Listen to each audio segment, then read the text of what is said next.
Bismillahirrahmanirrahim. Assalamualaikum warahmatullahi wabarakatuh. Innal hamdalillah nahmaduhu wa nasta'inuhu wa nastaghfiruh wa na'udzu billahi min shururi anfusina wa sayyiati a'malina. May yahdihillahu fala mudilla lahu wa may yudlil fala hadiya lahu. Asyhadu an la ilaha illallah wahdahu la syarika lahu wa asyhadu anna Muhammadan abduhu wa rasuluh. Allahumma salli wa sallim wa barik ala nabiyyina Muhammadin wa ala alihi wa sahbihi ajma'in. Ya ayyuhalladzina amanu taqullaha haqqa tuqatih wa la tamutunna illa wa antum muslimun. Wa ba'du fa inna asdaqal hadithi kitabullah wa khairal hadi hadi Muhammadin sallallahu alaihi wa alihi wa sallam. Wa syarrul umuri muhdatsatuha wa kullu muhdatsatin bid'ah wa kullu bid'atin dhalalah wa kullu dhalalatin finnar. Ikhwatal iman azani Allah, wabil khusus yang saya hormati, saya muliakan Bapak Asbihani selaku Ketua Dewan Pembina Yayasan Fianda Jakarta, Ustadz Ahmad selaku Kepala SMP di Rosyad, dan juga rekan-rekan sekalian. Alhamdulillah, para asatid yang dimuliakan Allahu Jalla wa'ala, kita bersyukur kepada Allah Subhanahu wa ta'ala atas nikmat Islam dan nikmat iman, serta kita bersyukur kepada Allah Subhanahu wa ta'ala atas nikmat kita berada di lingkungan yang insya Allah diberkahi Allahu Jalla wa'ala.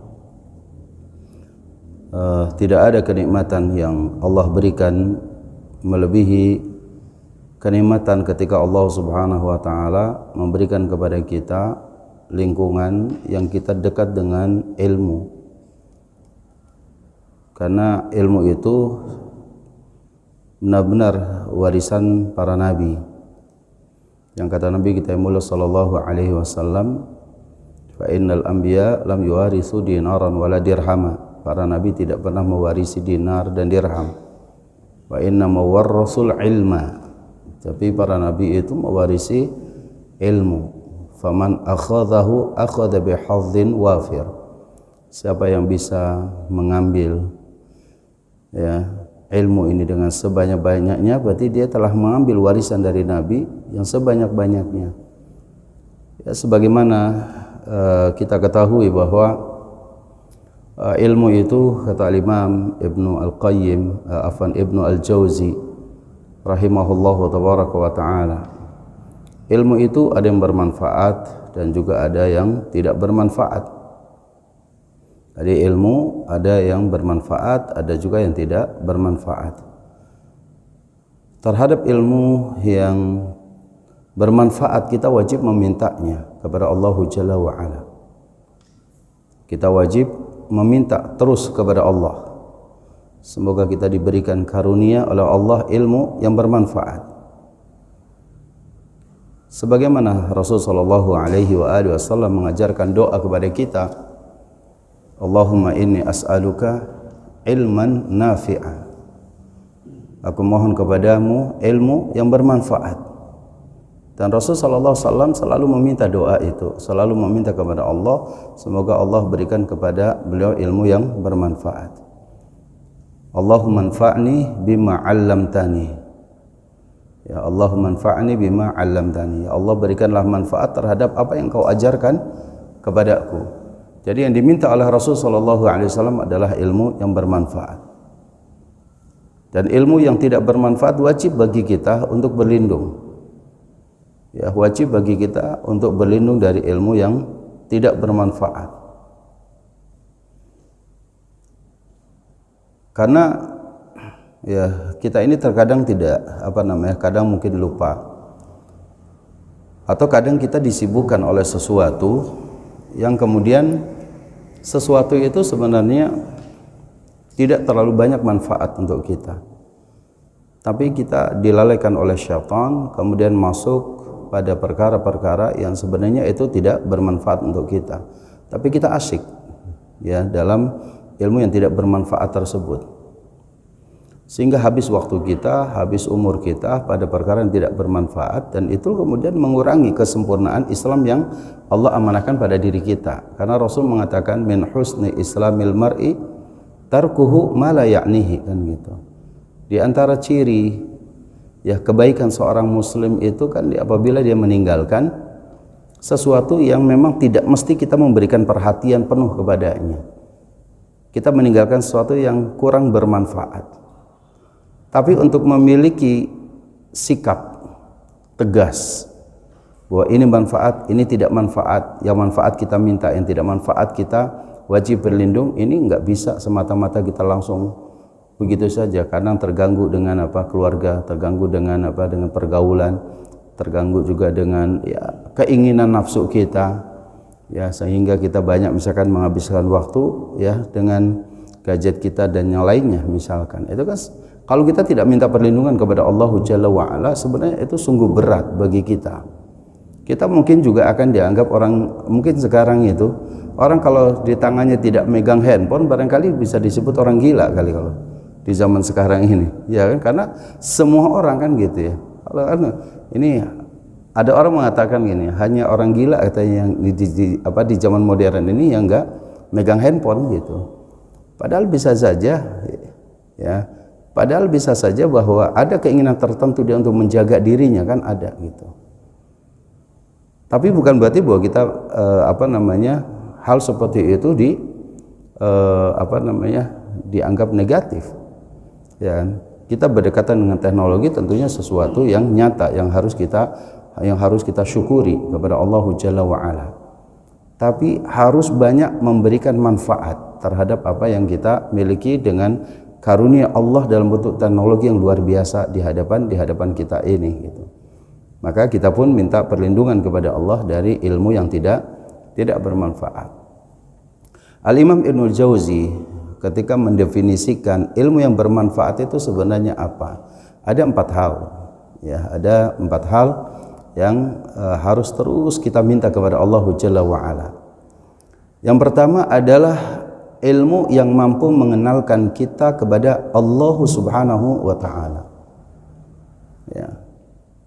Pada dasarnya ilmu itu tidak ada istilah dikotomi ilmu, ya kan? Pada asalnya, karena Allah Subhanahu wa Ta'ala mengenalkan dirinya kepada kita itu bisa dengan ayat-ayat Al-Quran yang kita baca, dan juga bisa mengenalkan dirinya Allah Jalla wa'ala dengan ayat-ayat kauniyah, alam semesta, kan gitu. Kalau kita berbicara tentang al-ayat al-Qur'aniyah al-mashhudah, dengan al-ayat ya al-Qur'aniyah atau al-kauniyah ya, al-mashhudah yang dilihat, kalau ini al-Qur'aniyah al-maqru'ah yang dibaca. Ada yang dibaca, ada yang coba dilihat di alam semesta ini. Allah Subhanahu wa Ta'ala ya banyak mengenalkan dirinya dengan apa? Dengan ayat Al-Qur'an juga banyak. Bahkan para ulama sampai ada mengatakan setiap ayat Al-Qur'an itu adalah akidah. Ya kan? Setiap ayat Al-Qur'an itu adalah akidah, mengenalkan kita akan ketauhidan Allah Jalla wa Ala. Sebut saja misalnya dari mulai bismillah saja udah tauhid itu. Ya kan, dengan nama Allah itu udah tauhid. Ar-Rahman itu kita mentauhidkan Allah dalam rahmannya Allah. Ar-Rahim mentauhidkan Allah dalam rahimnya Allah, kan gitu. Kalau kita baca Alhamdulillahi Rabbil Alamin itu udah jelas ya, segala puji itu hanya milik Allah, itu tauhid juga gitu. Jadi makanya kata para ulama itu, kalau kita membaca Al-Qur'anul Karim, setiap ayat demi ayat itu kan wujud dari pembelajaran kepada kita bagaimana Allah mengenalkan kita akan ketauhidannya, dan itu yang wajib terus kita pelajari. Tapi Allah juga mengenalkan kita kepada al-ayat al-kauniyah, ayat-ayat yang ada di alam semesta ini.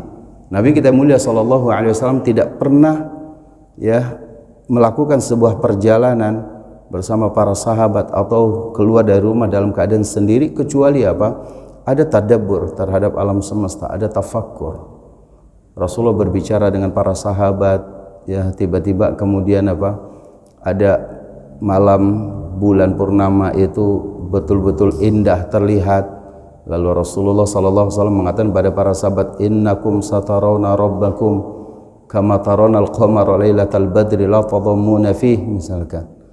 Sesungguhnya kalian semua nanti kelak pada hari kiamat akan melihat Rabb kalian Allahu Jalla wa Ala. Kama tarawna rabbakum kama tarawna al-qamara lailatal badri. Sebagaimana Anda melihat saat ini bulan purnama. Terlihat oleh kita begitu keindahannya, tidak berdesak-desakan, tidak ada kesulitan bagi kita. Alam semesta itu mengajarkan kita kepada ketauhidan, mengenalkan kita kepada Allahu Jalla wa Ala. Rasulullah SAW pagi hari keluar dari rumahnya, lalu kemudian melihat ada ala ithri al-matar, ya, bekas-bekas turunnya hujan. Subuh, pagi subuh itu. Tiba-tiba habis sholat subuh, lalu Rasulullah SAW mengatakan, siapa yang pagi hari ini beriman dengan mengatakan bahwa telah turun hujan tadi malam atas kehendak Allah Jalla wa'ala, fahuwa mu'min, maka dia beriman. Tapi barang siapa yang mengatakan bahwa tadi malam telah turun hujan karena bintang ini, bintang itu, fahuwa kufur, fahuwa kafir. Artinya dia telah mengkufuri bahwa semua yang terjadi itu atas kehendak Allah Subhanahu wa ta'ala. Jadi pada poin yang pertama ini, ikhwan sekalian, bahwa kita mesti meminta kepada Allah ilmu yang bermanfaat, ilmu yang bisa mengenalkan diri kita kepada Allah Subhanahu wa ta'ala di seluruh bidang yang kita geluti, di seluruh bidang yang kita geluti. Apalagi kalau kita berbicara tentang ilmu syar'i, tentang Islamic Studies misalkan. Nah, itu sudah harus bagaimana ilmu itu mengenalkan diri kita kepada Allah. Yang kedua, bagaimana kita sebagai insan pendidik, ya, baik untuk diri kita ataupun untuk para peserta didik kita, itu setiap ilmu yang kita ajarkan itu untuk mengenalkan akan hak-hak Allah Subhanahu wa ta'ala, ya. Jadi setelah mengenal Allah Jalla wa Ala, bagaimana diri kita dan para peserta didik kita itu mengenalkan hak Allah Subhanahu wa ta'ala, hak Allah untuk dimuliakan, hak Allah untuk untuk didahulukan, ya, hak Allah Subhanahu wa ta'ala untuk dita'zimkan, diagungkan, dimuliakan, ya, hak Allah hukum-hukumnya harus ditaati. Itu merupakan hak Allah Subhanahu wa ta'ala. Hak Allah adalah untuk ditauhidkan dan tidak disekutukan. Ini adalah bagian daripada ilmu yang bermanfaat yang kedua, kata Imam Ibnul Jauzi. Bagaimana setiap ilmu yang kita ajarkan itu mampu, gitu ya, mengenalkan diri kita akan hak-hak Allah. Jadi kalau misalkan kita saat ini berada di Ar-Rasyad, ya, Islamic School ini, tapi kemudian peserta didiknya atau kitanya misalkan, ya, keluar dari sini kita tidak tahu akan hak Allah, sholat terlanggarkan misalkan, anak-anak kita tidak diajarkan bagaimana beribadah kepada Allah dengan sebenar-benarnya, kita ada sesuatu yang khalal atau ada sesuatu yang kesenjangan, gitu ya. Di mana ilmu syar'i, di mana atau di mana satu ilmu yang bermanfaat itu, di mana kemudian keadaan para peserta didik kita nggak berjalan beriringan, kita nggak berjalan bersama dengan ilmu dan amal ini, ya. Maka setelah kita kenal Allah Subhanahu wa ta'ala, wajib kita mengenalkan akan hak-hak Allah Subhanahu wa ta'ala. Ciri ilmu yang bermanfaat yang ketiga, kata Imam Ibnul Jauzi, itu adalah ilmu yang mengenalkan kita kepada Rasulullah sallallahu alaihi wasallam, ya. Ilmu yang mengenalkan kepada Rasulullah sallallahu alaihi wasallam itu juga bukan hanya sekedar lembaran-lembaran sirah, sejarah, gitu ya. Kalau baca sejarah mungkin 1 tahun dibacakan kepada anak-anak didik kita, atau kita semua membaca juga perjalanan hidup Rasul, itu selesai 1 tahun kita baca. Mau itu Khulasah Nurul Yakin yang ringkas, atau mau lebih besar lagi misalkan ada Mukhtasar Siratul Rasul, atau misalkan sirahnya Ibnu Hisham, atau mungkin kitab sirah Ar-Rahiq Al-Makhtum misalkan, itu 1 tahun pasti selesai.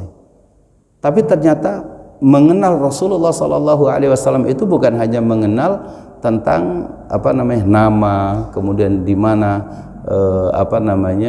kelahirannya seperti apa gitu ya. Tapi akan berbarengan juga dengan poin yang keempat, yaitu mengenalkan hak-hak Rasulullah Sallallahu Alaihi Wasallam. Setelah kita kenal Rasul dalam sirahnya, ya, kenal dalam sirahnya itu, maka kenali juga apa yang menjadi hak Rasulullah Sallallahu Alaihi Wasallam. Bahwa hak Rasul itu terbagi pada 4 poin gitu ya, dijelaskan oleh para ulama. Hak Rasul itu yang satu, ta'atuhu fima amar, mentaati apa yang diperintahkan oleh Rasul. Kan itu adalah hak Rasul tuh, mentaati apa yang diperintahkan oleh Rasulullah Sallallahu Alaihi Wasallam. Rasul mengatakan A, ya udah kita A gitu.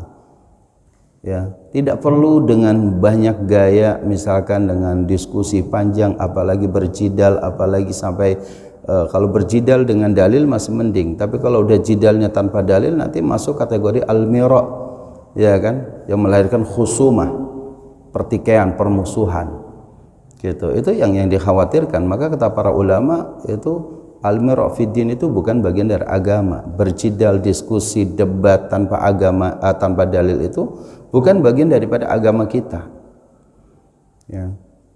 Jadi kalau kita berbicara misalkan tentang poin-poin seperti ini, ya, hak Rasul yaitu ta'atuhu fima amar, mentaati apa yang diperintahkan oleh Rasul, ini perkara yang sangat penting. Karena ternyata banyak orang yang mengaku cinta kepada Rasul itu juga dipertanyakan ketaatannya itu, ya kan? Ya Rasulullah, saya cinta denganmu, ya Rasulullah, saya cinta dengan ahlul baitmu, tapi mana buktinya? Kecintaan Anda itu masih belum terbuktikan kecintaannya. Kecintaan Rasul itu terbukti ketika apa yang diperintahkan oleh Rasul itu kita lakukan. Berarti kan harus menegakkan apa? Sunnah-sunnah Rasulullah Sallallahu Alaihi Wasallam itu. Nah, menegakkan sunnah Rasul itu kan mesti sekecil apapun. Ya, kalau kita memang mampu melakukannya, ya itu kita lakukan pastinya, ya kan? Karena itu sunnah Rasulullah Sallallahu Alaihi Wasallam. Yang kedua, kata para ulama itu tasdiquhu fima akhbar, ya, tasdiquhu fima akhbara, membenarkan apa saja yang dikabarkan oleh Rasulullah Sallallahu Alaihi Wasallam, ya, mengkabarkan membenarkan apa yang dikabarkan oleh Rasul, apa saja. Terkadang Rasul mengkabarkan sesuatu yang telah terjadi pada zaman-zaman dahulu gitu ya, sebelum Rasulullah diutus, dan itu ada di dalam Al-Quran. Wa minhum man qasasna alaik wa minhum man lam naqsus alaik. Di antara mereka ada yang pernah kami kisahkan dari umat-umat terdahulu, dan di antara mereka ada yang belum pernah kami kisahkan, ya, tapi terjadi justru nanti setelah Rasulullah itu wafat. Setelah Rasulullah wafat baru akan terjadi gitu. Jadi wajib kita percaya apa yang akan dikabarkan oleh Rasul, apa saja bentuknya. Hanya saja sayangnya saat ini ilmu itu dibenturkan. Kalau kita lihat dalam sebuah semua cara pandang kita atau paradigma kita dalam keilmuan itu, sering kita melihat bahwa ilmu, dikatakan ilmu itu kalau sudah masuk dalam ranah penelitian. Kalau sebelum dilakukan penelitian itu bukanlah masuk dalam kategori ilmu. Padahal ilmu itu tanpa dilakukan penelitian itu sudah hakikatnya adalah ilmu sendiri. Segala apa yang ada di dalam Al-Quran, segala macam apa yang ada di dalam sunnah, itu adalah ilmu semuanya. Berhasil diteliti atau tidak berhasil diteliti, kan gitu. Misalkan contoh, kita lagi nyeduh teh, lagi nyeduh kopi mahal nih, kopi luwak itu, yang bukan 5.000 lagi segelas kan, 50.000 ini kopi ini gitu ya. Sayang sekali kalau harus dibuang karena hanya ada lalat yang masuk ke situ, kan gitu. Udah 15 abad yang lalu barangkali Rasul atau 14 abad yang lalu Rasul sudah mengatakan, ya kan, idza waqa'a dzubabu ala ahadi inaikum falyaghmishu, kan gitu. Apabila ya ada seekor lalat yang masuk ke dalam bejana salah satu di antara kalian, bejana itu ya tempat, ada gelas, ada apa gitu, masuk tuh, ya falyaghmishu, maka celupkan tuh, dia celupkan. Fa inna fi ihda janahida, ya kan, wal akharu syifa. Karena pada salah satu sayapnya itu ada racun, salah satu sayapnya ada apa? Penawarnya, kan begitu. Itu kan hadis Rasul itu. Tapi kemudian kaum muslimin itu tidak terlalu ngeh dengan itu. Kenapa? Belum diteliti. belum diteliti. Kita ini dihadapkan pada apa? Sebelum Rasul diutus itu, negara superpower kita ini kan ada dua, Romawi dan Persia, yang kedua-duanya itu antara timur dan barat ya. Romawi di barat itu dengan Katoliknya, misalkan, kemudian timur Persia itu dengan Majusinya, kan gitu.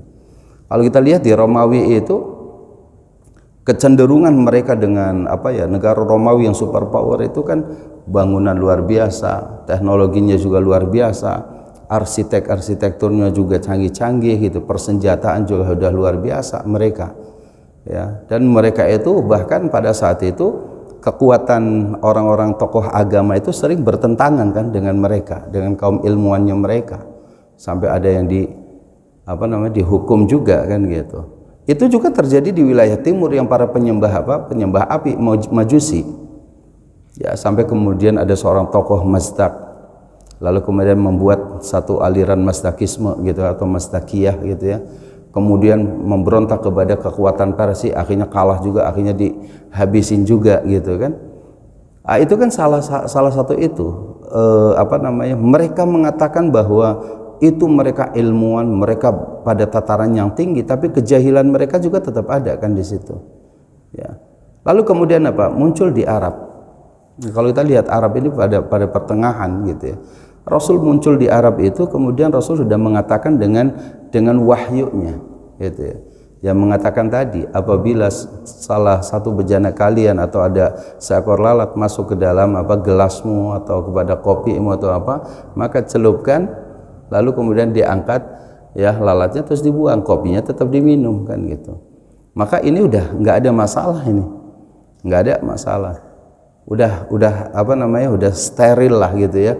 Udah tinggal kita seakan-akan tidak terjadi apa-apa pada air tersebut.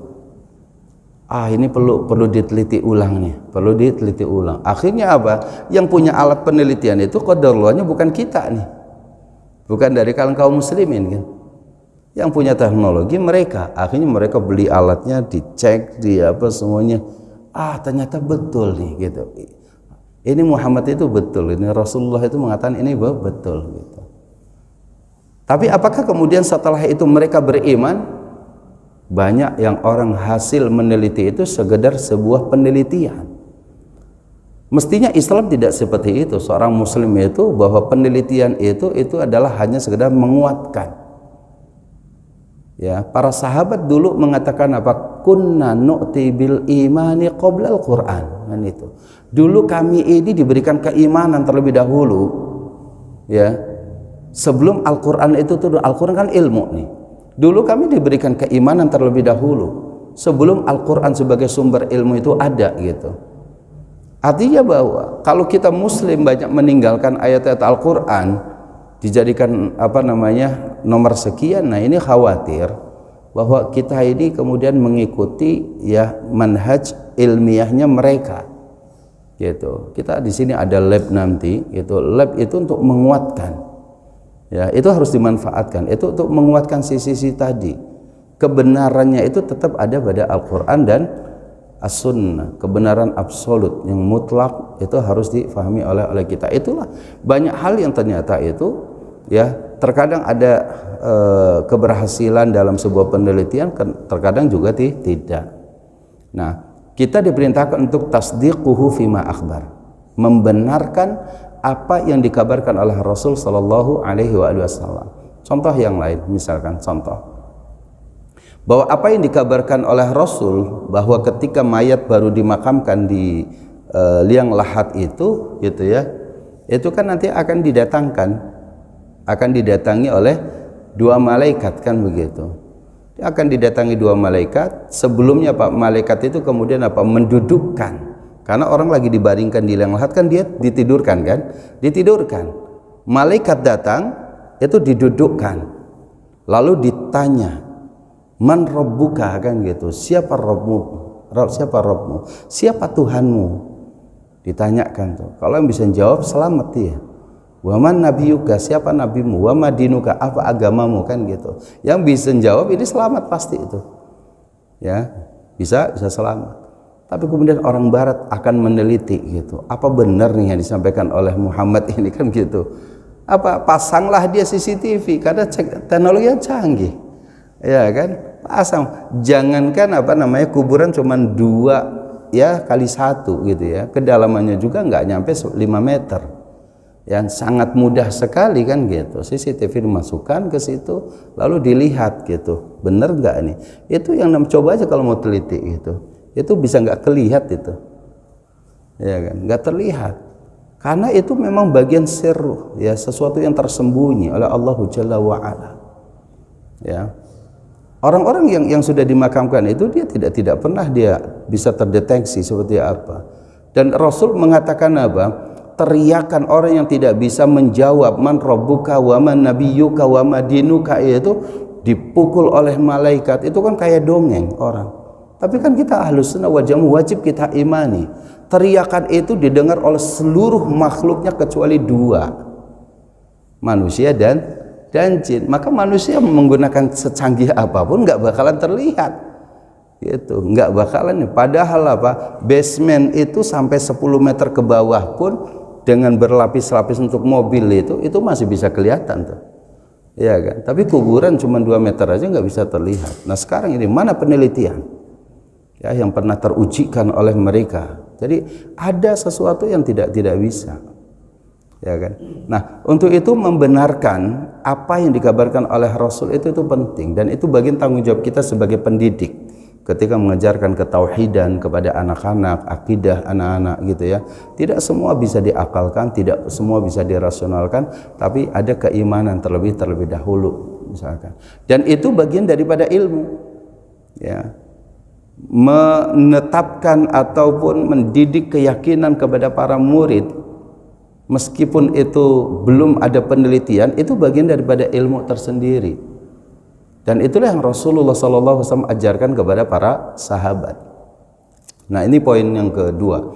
Yang ketiga yaitu wajtinabu amma naha anhu, meninggalkan apa yang dilarang oleh Rasul. Kalau kita ingin ya ilmu kita ini bermanfaat, maka tinggalkan apa yang ditinggalkan oleh Rasul SAW, itu wajib kita tinggalkan. Ya, maka itu berarti kita di sini harus juga meninggalkan perkara-perkara yang tidak diajarkan oleh Rasul, oleh para sahabat, ya. Kita wajib memurnikan kembali Islam yang dibawa oleh Rasul itu benar-benar tidak Islam yang bercampur dengan perkara-perkara jahiliyah. Rasul saja menegur misalkan pembulian yang dilakukan oleh seorang sahabat misalkan. Kalau zaman sekarang mungkin dikatakan pembulian ya gitu. Ketika ada seorang sahabat mentertawakan sahabatnya karena apa? Karena betisnya sahabat yang dilihat ini kecil, padahal sahabat ini orang dewasa. Ya, di sini Abu Dzar Al-Ghifari dengan Abdullah ibnu Mas'ud radhiyallahu anhu.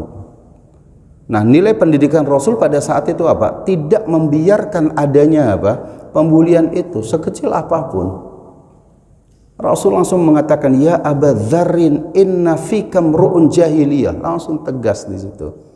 Wahai Abu Dzar, ini pada lisanmu itu masih ada perkara orang jahiliyah yang sering ngomong begitu. Artinya apa? Ini bukan dari Islam, gitu ya. Itu bukan bagian dari Islam. Nah itu kita terbiasa kalau kita melihat sunnah itu kita terdidik pada perkara-perkara yang seperti itu. Jadi tidak membiarkan begitu saja. Ya. Nah poin yang keempatnya itu adalah apa? Kata para ulama bahwa ilmu yang bermanfaat adalah ilmu yang bisa mengenalkan akan hak-hak Rasul itu. Yang keempat adalah hendaknya Allahu Jalla wa Ala disembah dengan apa yang disyariatkan oleh Rasul. Kita beribadah kepada Allah itu harus apa yang diajarkan oleh Rasul. Jadi kalau kita mengajarkan anak-anak misalkan di fikih bab wudu yang pertama gitu ya, atau toharoh misalkan, yaitu bagaimana sunnahnya. Bagaimana tuntunan Rasul Shallallahu Alaihi Wasallam itu yang harus diajarkan. Teorinya, prakteknya, bila perlu terus sabar satu-satu ngajarin anak gitu kan. Gak bisa gitu. Ini kan kita hampir 3 bulan ya. 3 bulan itu kita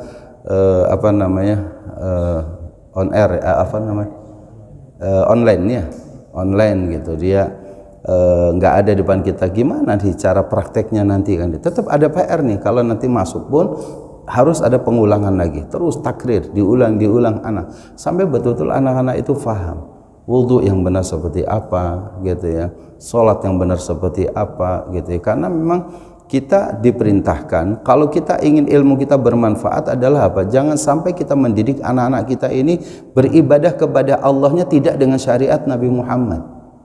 Ya kan sekarang banyak orang beribadah ngakunya muslim tapi tidak mengikuti apa yang dituntunkan oleh Rasul Sallallahu Alaihi Wasallam.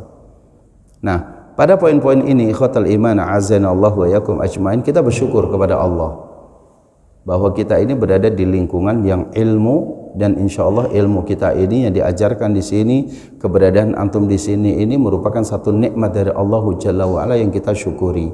Wajib kita bersyukur kepada Allah Subhanahu wa Ta'ala. Kemudian ikhwatal iman, rekan-rekan sekalian yang saya hormati, bahwa dalam kita berinteraksi ya, kehidupan kita, entah kita menjadi seorang guru saat ini berada di lembaga yang kita cintai ini, insyaallah ta'ala Islam mengajarkan kepada kita itu ada yang disebut dengan usul al-mu'amalah ya, usulul mu'amalah, prinsip dalam bermuamalah ya, usulul muamalah ya, prinsip dalam bermuamalah ini kan penting ya, karena misalkan kita kalau dalam satu lembaga seperti ini kurang bisa memahami tentang prinsip-prinsip dalam bermuamalah sesama kita ini, itu tidak akan berjalan sesuai dengan apa yang kita harapkan ya. Memahami usulul muamalah misalkan yang paling penting itu apa? Rasul Shallallahu Alaihi Wasallam ya, dalam hadis yang diriwayatkan oleh Imam At-Tirmidzi dari sahabat yang mulia Muadz ibn Jabal radhiyallahu anhu. Hadisnya sudah sering kita dengar, hadisnya sudah kita hafal semuanya gitu ya. Tapi ini Rasul mengajarkan sebenarnya prinsip dalam bermuamalah ini ada 3 ya. Kata Rasul Shallallahu Alaihi Wasallam apa? Ittaqillaha haitsuma kunta. Bertakwalah kamu kepada Allah dimanapun Anda berada ya.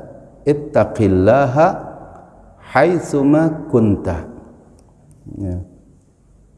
Bertakwalah kalian kepada Allah dimanapun kita ini berada. Lalu kelanjutan hadisnya, wa atbi'is sayyi'atal hasanata tamhuha. Ikuti perbuatan yang buruk dengan perbuatan yang baik ya, wa atbi'is sayyi'atal hasanata tamhuha. Ikuti perbuatan yang buruk ini dengan perbuatan yang baik, maka apa? Perbuatan yang baik akan menghapuskan dosa dari perbuatan buruk. Tamhuha ya, tamhu al hasanatu as sayyi'at. Kebaikan itu akan menghapuskan ya perbuatan yang buruk, dosa dari perbuatan yang buruk. Terus kelanjutan hadis mengatakan apa? Wa khaliqin nasa bi khuluqin hasanin. Pergaulilah manusia itu dengan kemuliaan akhlak. Pergaulilah manusia itu dengan kemuliaan akhlak. Ya, ini hadis yang diriwayatkan oleh sahabat yang mulia Muadz bin Jabal radhiyallahu anhu ya. Dan hadis ini ya memberikan pelajaran kepada kita ada 3 prinsip yang paling penting dalam bermuamalah. Pertama adalah muamalah kita dengan Allah Subhanahu wa taala. Ini muamalah yang pertama. Ya, muamalah kita yang pertama ini antara kita dengan Allah Subhanahu wa taala. Muamalah yang kedua adalah muamalah kita dengan diri kita sendiri. Muamalah kita dengan diri kita. Ya, ini muamalah yang kedua. Yang ketiga, muamalah kita dengan orang lain. Ya, jadi ada tiga nih muamalah.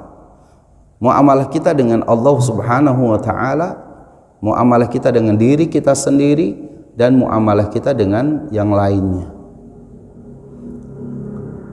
Bagaimana ya cara kita bermuamalah dengan Allah Subhanahu wa taala? Dalam hadis ini kuncinya satu, at-taqwa. Ittaqillaha haitsuma kunta. Bertakwalah kalian kepada Allah ya dimanapun kita berada. Ini muamalah kita kepada Allah yang tidak ada yang lebih hebat dari cara kita bermuamalah, berinteraksi ya. Cara kita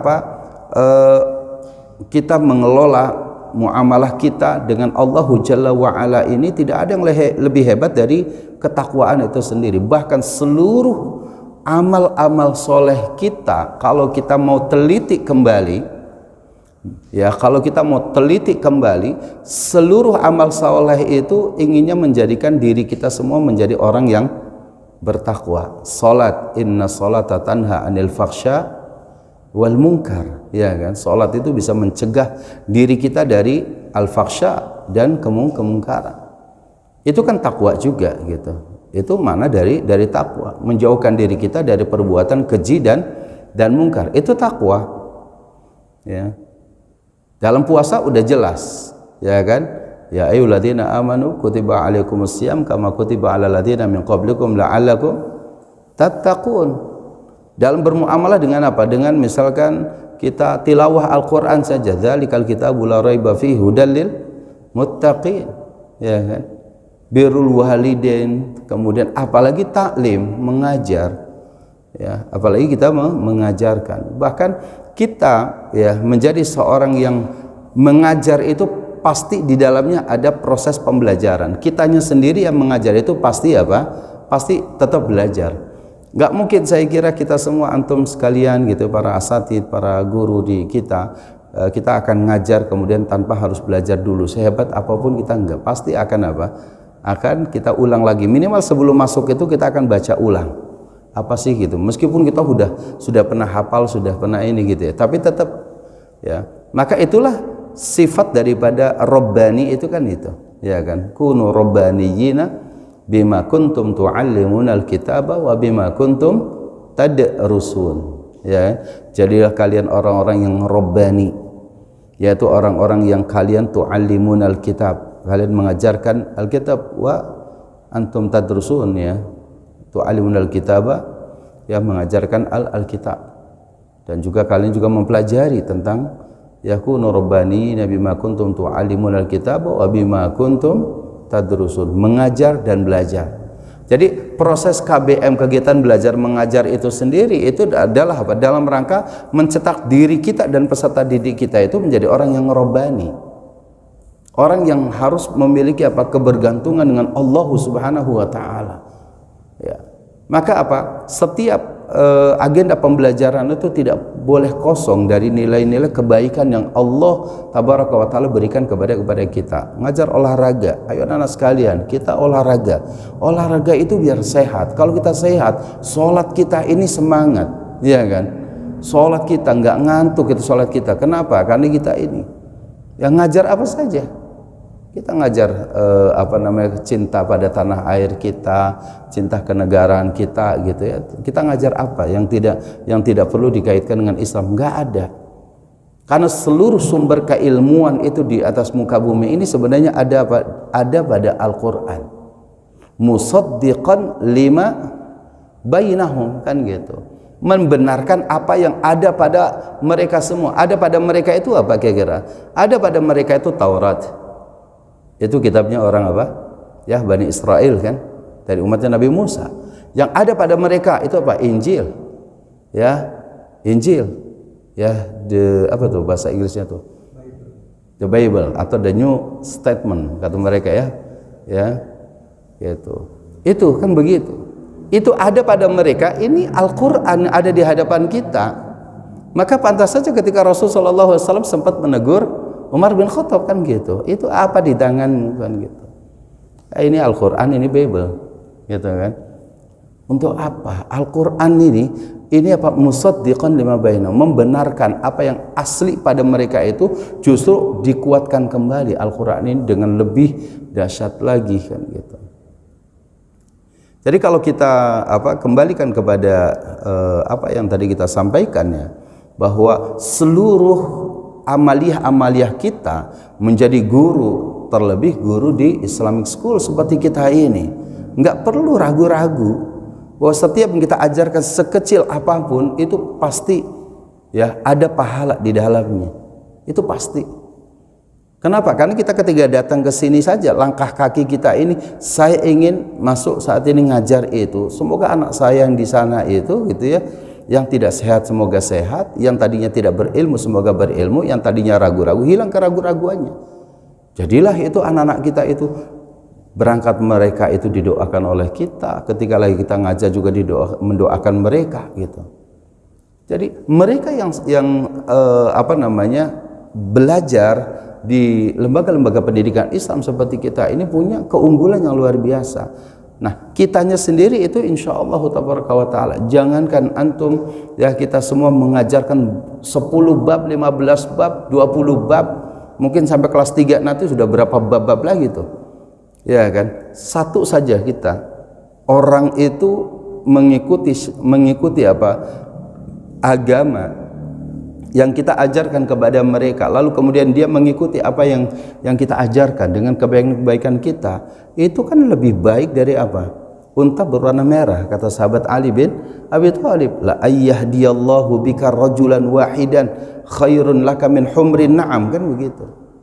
Sungguh ya, Allah memberikan petunjuk kepada orang itu lantaran kita yang menjadi perantara itu pahalanya lebih baik ya, apa yang akan kita dapati lebih besar, lebih baik dari apa? Unta berwarna merah. Ya, mungkin lebih besar dari apa? Kendaraan yang mewah saat ini. Kita lihat apa kendaraan yang paling mewah saat ini. Kalau kita ngajarkan kepada anak, sehingga itu kalau kita ngajar, aduh, hujan, gerimis, kayaknya enak nih selimutan. Akhirnya nggak datang dan nggak ngajar gitu ya. Ini unta warna merahnya ketinggalan kita. Ya, meski kita enggak, kitanya semangat. Kalau anak-anak itu semangat, kenapa kita tidak? Karena kita yang tahu kan bahwa kita akan mendapatkan hak yang lebih banyak, lebih besar bagi kita.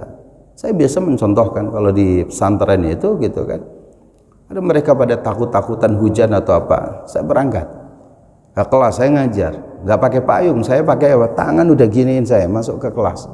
Itu mereka ngelihat, wah, pimpin aja masuk, masa kita nggak masuk? Lari mereka tuh ke kelas, ya kan? Karena kita gitu. Kalau kita semangat, anak-anak itu sangat bergantung dengan kita gitu. Anak-anak coba misalkan, saya pernah coba ya, beberapa kali studi banding ke beberapa lembaga pendidikan gitu. Anak itu memang seperti kertas putih gitu ya. Mau diapain kayak kita, itu kitalah yang membentuk mereka. Maka jangan bentuk anak-anak kita itu dengan sesuatu yang Allah Subhanahu wa taala tidak menyukainya, karena kemudian anak ini salah karena lantaran kita, maka kita juga akan terus dapat dosanya kan gitu. Nah ini, jadi yang pertama ini adalah takwa. Takwa itu apa? Menjaga diri kita ya, untuk senantiasa berada di atas jalan Allahu Jalla wa Ala, di atas jalan ketaatan kita kepada Allah dimanapun kita berada. Kita jadi guru di dalam kelas, kita jadi guru di ruang makan, kita jadi guru juga di kantin nanti gitu ya, kita jadi guru di lapangan.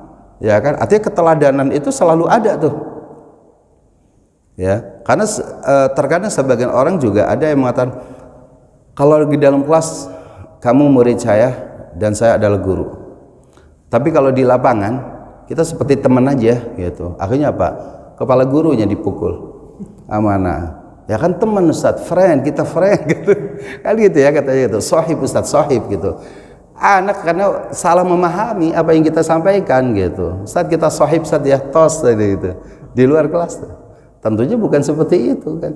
Tetap ada bagaimana coba misalkan dulu kalau kita lihat ya, saudara kita belajar apa, ta'limul muta'allim ya. Kitab Ta'limul Muta'allim, meskipun ada beberapa bab itu ada sedikit ghulu lah, berlebihan ya. Misal kalau melihat guru itu kayaknya udah harus jalannya udah kayak harus bungkuk atau apa segala macam. Tentunya tidak seperti itu juga. Tapi bagaimana anak itu menempatkan, saya di lapangan, ya saya murid, meskipun main bola bareng dengan guru. Ketika ngajar misalkan, besok misalkan, ayo kita tanding basket, guru dengan para murid kan gitu. Ya juga murid, ya ketika lagi bermain di lapangan itu, ya kita sportif gitu kan. Kita sportif, jangan kemudian bola di tangan guru nggak berani dikejar kan gitu. Ya kayak gitu nggak selesai-selesai. Itu guru terus yang menang kan? Gitu, sportif, tapi dengan bahasa yang apa? Kalau dengan panggil guru akhirnya dengan nama langsung, dengan nama apa kan? Tetap ada penghormatan. Itu tetap nilai-nilai ketakwaan itu harus dijaga gitu. Ya, jadi menjaga ketakwaan itu sangat penting dimanapun kita berada. Allah dan Allah itu tujuan. Apalagi kita, ketakwaan dasarnya itu adalah apa? Dasarnya adalah keikhlasan kita kepada Allah Jalla wa'ala. Ketakwaan itu adalah tidak mungkin kita takwa kalau kita tidak ikhlas. Berlatih untuk ikhlas kepada Allah Subhanahu wa taala. Nah, kita sebagai guru juga harus takwa kepada Allah, karena kalau kita takwa kepada Allah, ya, barulah ilmu itu akan bisa tersampaikan, ya. Hewan sekalian, sampainya ilmu ini dari kita kan sudah pernah kuliah 4 tahun, ilmu kita banyak, luar biasa gitu kan. Ini kan harus ditransfer gitu ya kepada murid kita. Tapi yang transfer kita itu bukan hanya lisan. Yang mentransfer ilmu kita itu bukan kemampuan kita hanya sekedar begitu saja. Tapi yang mentransfer itu adalah apa? Adalah ketakwaan kita. Karena Pak, Allah katakan wattaqullaha wa yu'allimukumullah, kan gitu. Wattaqullah, bertakwalah kalian kepada Allah, maka apa? Allah akan mengajarkan kepada kalian. Jadi syarat bahwa kita akan mampu mengajar itu kalau memang kitanya ini sendiri mencoba untuk terus meningkatkan ketakwaan. Allah katakan wattaqullah wa yu'allimukumullah, atau wattaqullah yu'allimukumullah, ya. Bertakwalah kalian kepada Allah, maka Allah akan mengajarkan ilmu kepada kalian. Allah akan memberikan ilmu kepada peserta didik kita. Jadi kalau misalkan kita mengajar tanpa ada ketakwaan diri kita kepada Allah, mungkin satu, kita bisa menyanyiakan waktu yang sebenarnya murid dapat 40 menit karena kita kurang bertakwa kepada Allah. Akhirnya Pak, cuma 30 menit. 10 menitnya isi absen, lalu kemudian nanyanya kemana-mana. Tadi pagi sarapan apa nak kamu? Nasi uduk di tempat kamu yang enak sebelah mana gitu. Ya apa hubungannya? Gitu. Nasi uduk apa hubungannya gitu kan? Ya itu ternyata kan ada memang tipe-tipe kayak gitu kan ada. Akhirnya apa? Itu ngabisin waktu tuh. Gitu kan? Di absen gitu. Lebih fatal lagi misalkan kalau misalkan guru-gurunya bujang, kamu punya kakak enggak? Ya, kakakmu udah siap nikah belum? Kira-kira kalau nikah sama saya gimana gitu? Ini muridnya belum apa? Ah, saya malas diajar sama guru itu. Kenapa? Habis kakak saya ditanyain, ya kan? Ada anak begitu. Macam-macam guru, ya kan? Macam-macam. Itu sih nggak perlu di ini kan. Kalau antum bertakwa, antum mengajar enak gitu. Dia sendiri akan ngomong, Kak, mau nggak nikah sama guru saya? Masya Allah gitu. Nggak perlu kita lisan kita ngomong gitu. Jangankan antum masih bujang, kita aja yang sudah nikah mungkin begitu, ya kan? Kayaknya enak tuh Kak, mau Ustaz Abu Islam aja, stop, nggak bisa, kan gitu. Gitu. Jadi ini adalah ketakwaan itu penting, ya kan?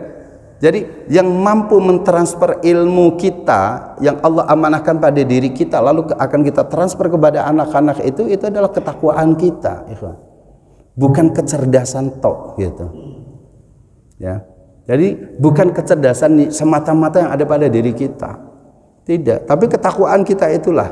Kita lihat misalkan Al-Imam Ahmad ibnu Hanbal, rahimahullah tabaraka wa ta'ala, ya. Al-Imam Ahmad ibnu Hanbal, beliau kan punya anak bernama Abdullah, ya.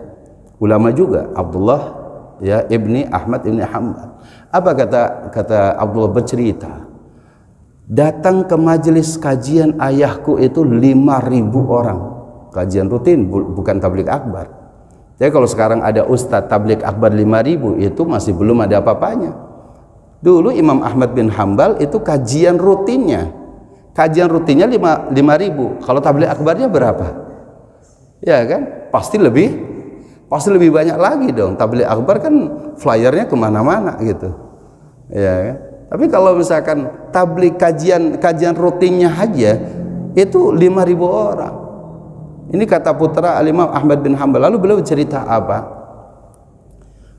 Khamsumi'ah ya, 500 orang yaktubun, menulis. Kata Imam Ahmad, qala fulan, ditulis, haddatsana fulan, ditulis. Tulis, jadi 500 orang itu nulis tuh.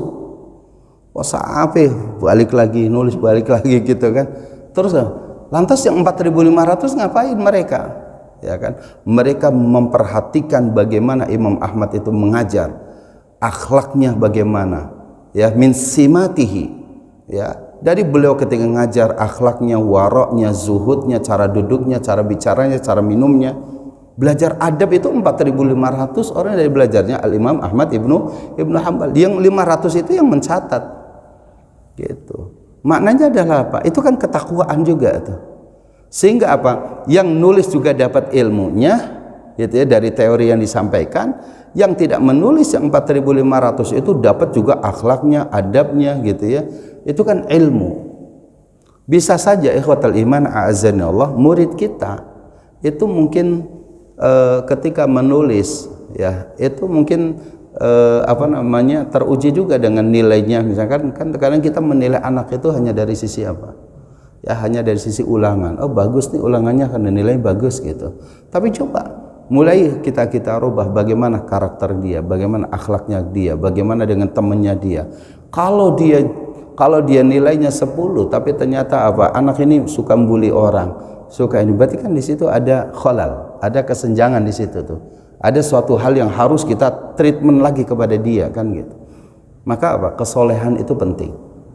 Nah, kesolehan itu akan dilahirkan ketika kita mengajar dibarengi dengan ketakwaan kita kepada Allah Subhanahu wa taala. Rasa takutnya ketika kita mau ngajar ilmu yang diajarkan oleh kita, hati-hati kita ngajar tuh. Ya kan? Hati-hati ketika kita ngajar. Saya kira mungkin jangankan ngajar yang syar'i, itu yang ada pertanggungjawabannya. Saya kira misalnya ngajar olahraga kan, ajar olahraga misalkan kita ngajar voli gitu, serpen pertama voli lalu kemudian ditangkap dengan bola gini aja, itu kan juga bahaya. Kan lagi kuat-kuatnya tuh tenaga gitu ya, orang serpen pertama tuh kalau pakai ini bisa keceleo, bisa kecengklak ya bagi kita kan gitu ya, kan bisa bahaya, bisa gini terus ya. Nah, itu maka diajarkan harus yang kedua ini, baru bola kedua baru ini, kan begitu. Ada ilmunya gitu. Nggak bisa sembarangan, itu ilmu yang umum.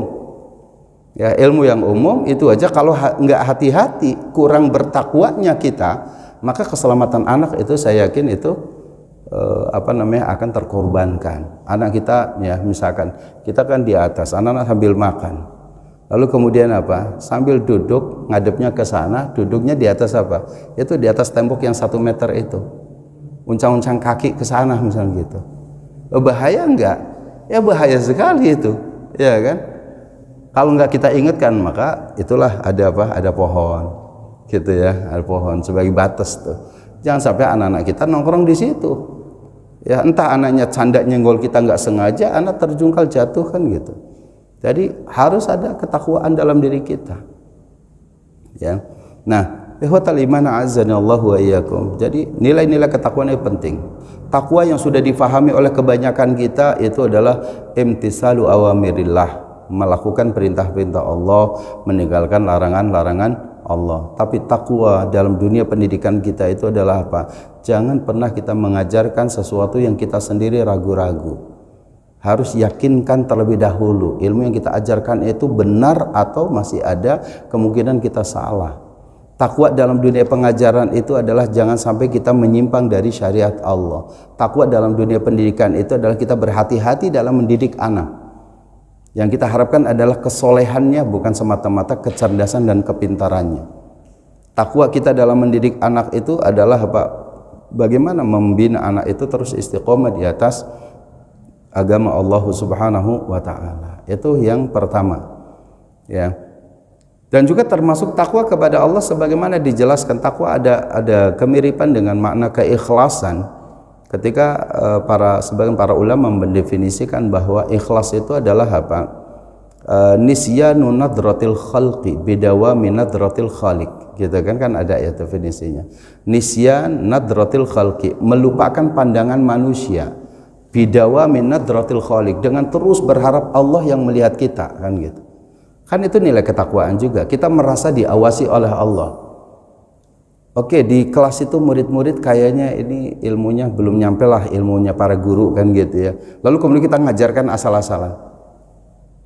Ini bahaya juga nih. Ini bahaya. Ya, maka apa?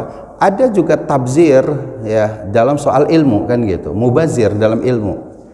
Karena kita pengen diakui oleh murid, sehingga apa? Ilmu yang diajarkan itu berlebih.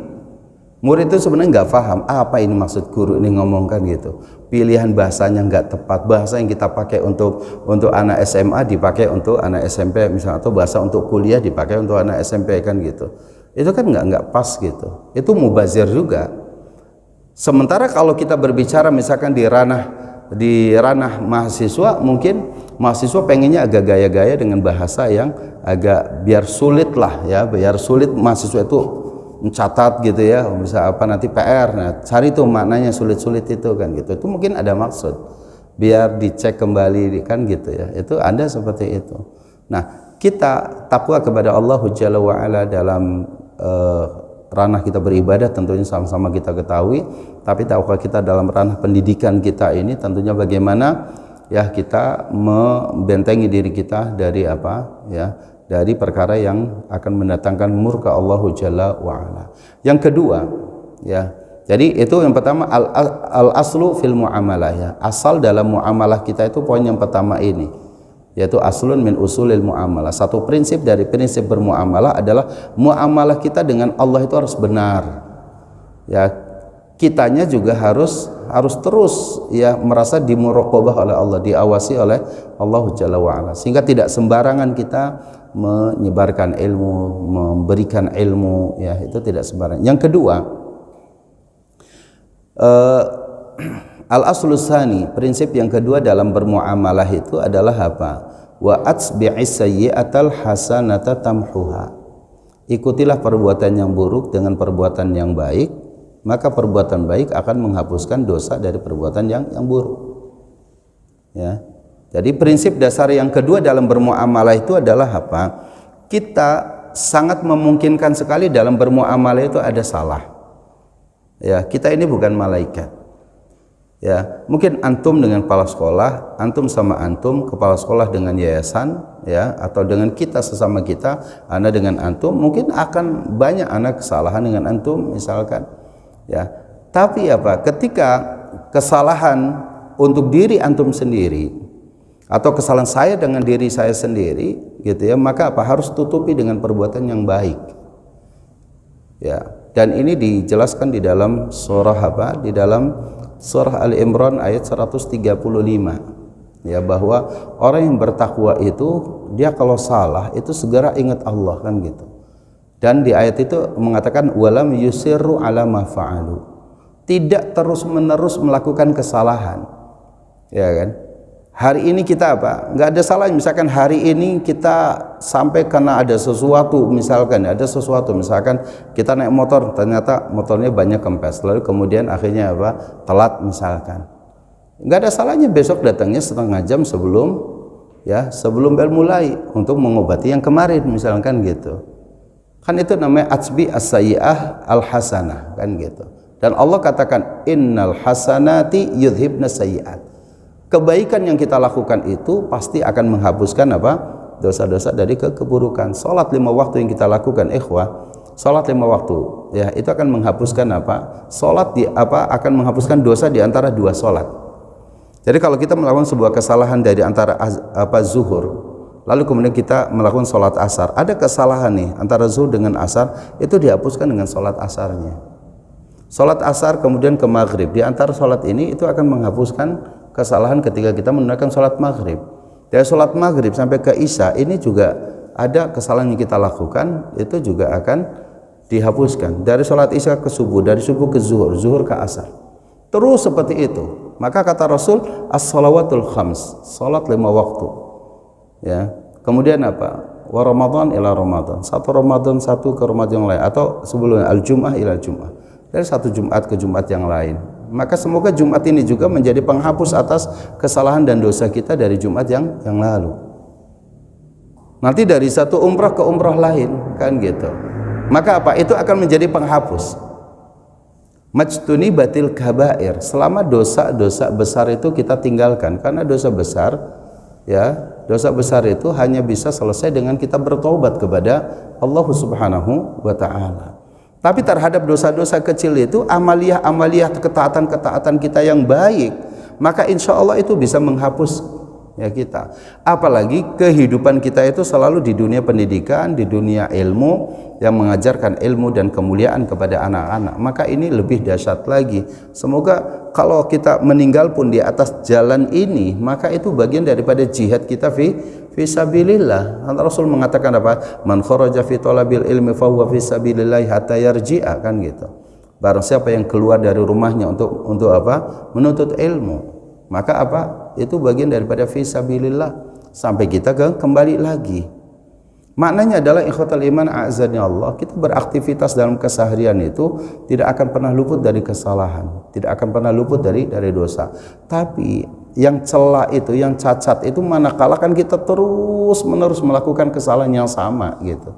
Sudah diingatkan sekali masih terus, ingatkan lagi masih terus, itu aja. Berarti memang tidak ada keinginan untuk berubah, untuk menjadi yang lebih baik gitu. Nah, itu yang muamalah kita pada diri kita sendiri. Kenapa? Jadi itu kalau misalkan ternyata kita ada penilaian dari orang lain kepada kita itu buruk, maka yang pertama kali mengevaluasi adalah diri kita sendiri. Ada apa saya dengan diri saya sendiri, kan gitu. Ada apa diri saya dengan saya sendiri sehingga orang lain menilai saya itu buruk gitu. Karena pada dasarnya keburukan yang kita lakukan itu karena memang kita belum siap ya untuk terus menutupi perbuatan yang buruk dengan yang baik tadi. Tapi kalau misalkan dzakarullah, kan ayatnya mengatakan walladzina idza fa'alu fahishatan aw dzalamu anfusahum dzakarullaha fastaghfaru lidzunubihim wa may yaghfiru dzunuba illallah wa lam yusirru ala ma fa'alu wa hum ya'lamun. Orang-orang yang apabila dia melakukan dosa besar, fahisyah, keburukan, au dzalamu anfusahum, atau menzalimi diri sendiri dengan dosa-dosa kecil kita, maka orang yang bertakwa tadi itu zakarullah, mereka ingat kepada Allah, ya Allah, kenapa saya kok masih tetap melakukan keburukan ini? Zakarullah. Setelah ingat Allah, fastaghfaru lidzunubihim, beristighfar kita kepada Allah, beristighfar, zakarullah, fastaghfaru lidzunubihim. Kenapa? Wa may yaghfiru dzunuba illallah. Tidak ada yang mengampuni dosa kita kecuali Allah. Walam yusirru. Nah, seorang yang bertakwa ini adalah diikat dengan kalimat walam yusirru ala ma fa'alu. Ya. Dan tidak terus-menerus, tidak israr, tidak terus-menerus melakukan keburukan yang sama. Telat itu misalnya sekali, ya besok terus diganti dengan yang lebih baik, kan begitu. Walam yusirru ala ma fa'alu. Karena ini yang dimintakan oleh Allah dari diri kita sendiri. Tutupi keburukan kita dengan apa? Kebaikan. Maka dosa yang perbuatan buruk kita akan selesai. Nah, ini cara bermuamalah dengan diri kita sendiri itu seperti itu. Ya. Jadi cara bermuamalah antara kita dengan diri kita itu hanya dengan apa? Dengan berbuat baik, berbuat kebaikan. Semoga dengan kebaikan yang kita lakukan, keburukan ini bisa apa? Bisa terhindarkan dari kita, dosanya bisa dihapus. Ya, apalagi ikhwatal iman azanallah, di antara rahmat Allah yang begitu luas untuk kita sebagai seorang muslim, niat berbuat baik saja sudah dikasih pahala 1.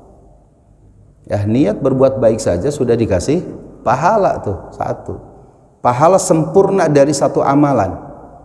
Dari amalan yang kita niatkan. Ya. Kalau kita besok pagi insya Allah saya pengen sekali berniat, saya besok kalau ada rezeki besok saya akan sodako ya 1 mangkok misalkan satu mangkok soto ayam misalkan. Dari mulai kita niat seperti itu, insya Allah berikan pahala dari apa? Dari rencana sodakoh kita itu Allah berikan pahala. Lalu kemudian keesokan harinya Allah betul-betul wujudkan tuh Ada rezeki, kita wujudkan. Maka apa? Allah berikan kepada kita berapa? Bukan hanya 10 saja. Kalau niatnya sedekah maka bisa 1 sampai 700. Masalul ladzina yunfiquna amwalahum fi sabilillah kamasali habbatin ambatat sab'a sanabil fi kulli sumbulatin mi'atu habbah. Satu benih menjadi apa berapa? 7 batang. Satu batang menjadi 7 menjadi 100. 100 kali 7 jadi 700. Itu dari satu amalan yang kemudian kita lakukan. Tapi kalau satu keburukan baru diniatkan saja, itu nggak ada dosanya, belum ada dosa, tidak tercantum dalam satu dosa. Saya niat pokoknya besok lihat aja tuh si fulan datang gitu kan, pokoknya saya bully dia nih kan gitu, niat tuh. Jadi dosa enggak.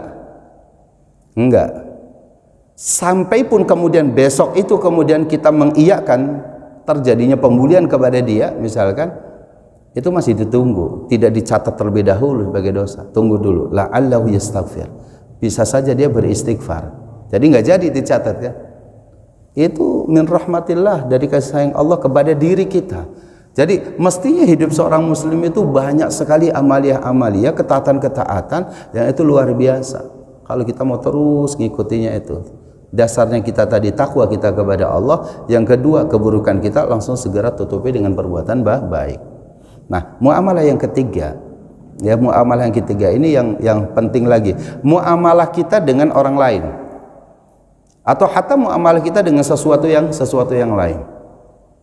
Ya, muamalah kita ya misalkan apa ya di keluarga kita dengan orang tua kita dengan bapak dan ibu kita dengan abang dan adik kita misalkan dengan paman, dengan bibi, ya kan, bagaimana silaturahim sesama mereka tetap terjalin gitu kan.